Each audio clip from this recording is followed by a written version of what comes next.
مرید ہونا، کسی پیر صاحب کا مرید ہونا، کیا یہ فرض ہے؟ یعنی ہر مسلمان کے لیے کیا یہ ضروری ہے کہ اس کا ایک پیر ہونا چاہیے اور یہ اس کا مرید ہو؟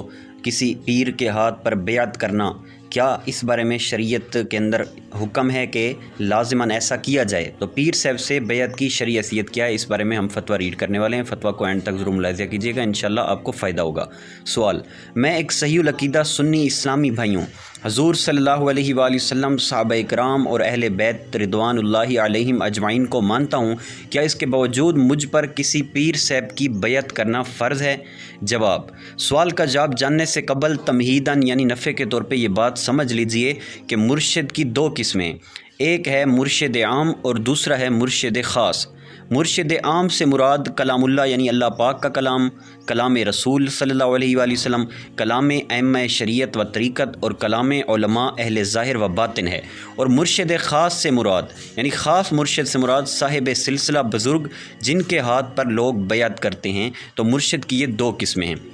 اور جو شخص مرشد عام کو مانتا ہے، مثلا سنی صحیح العقیدہ ہے کہ اللہ و رسول عز و جل و صلی اللہ تعالیٰ علیہ وآلہ وسلم کو مانتا ہے، ائمہ خدا کو مانتا ہے یعنی بزرگان دین کو مانتا ہے، ائمہ کی تقلید کو ضروری جانتا ہے، تمام اولیاء کرام کا سچا معتقد، تمام عقائد میں سیدھی راہ پر ہے، لیکن معروف طریقے یعنی رائج طریقے سے کسی جامع شرائط پیر کے ہاتھ میں بیعت نہیں، یعنی کسی پیر صاحب کا وہ مرید نہیں، تو اس میں کوئی گناہ والی بات نہیں۔ یعنی ایسی صورت میں اس شخص پر معروف طریقے سے اور رائج طریقے سے کسی جامع شرائط پیر کے ہاتھ پر بیعت کرنا کوئی لازم اور ضروری نہیں۔ لہٰذا آپ بھی اوپر بیان کردہ تعریف کے مطابق مرشد عام کو تو مانتے ہیں، اور الحمدللہ تمام سنی مانتے ہیں، یعنی تمام سنی مانتے ہیں اللہ پاک کے کلام کو، حضور علیہ السلام کے کلام کو، تو آپ پر بھی معروف طریقے اور رائج طریقے سے کسی پیر صاحب کے ہاتھ پر بیعت ہونا ضروری نہیں۔ البتہ مرشد عام کو ماننے کے ساتھ ساتھ یعنی قرآن و حدیث وغیرہ ان سب چیزوں کو ماننے کے ساتھ ساتھ رائج طریقے سے کسی جامع شرائط پیر کے ہاتھ بیعت ہو جانا اور مرید ہو جانا بھی فوائد سے خالی نہیں۔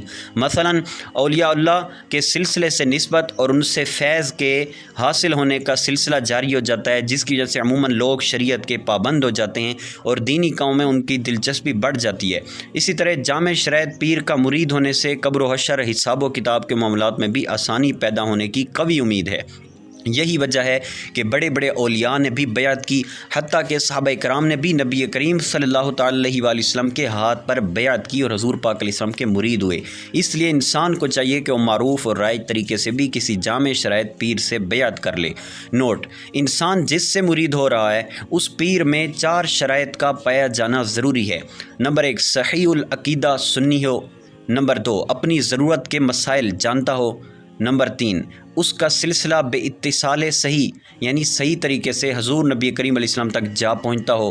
نمبر 4، فاسق معلن نہ ہو یعنی اعلانیہ گناہ کرنے والا نہ ہو، جیسے داڑھی منڈا نہ ہو اور کندھوں سے نیچے زلفیں رکھنے والا نہ ہو اور عورتوں کے پاس اٹھنے بیٹھنے والا نہ ہو۔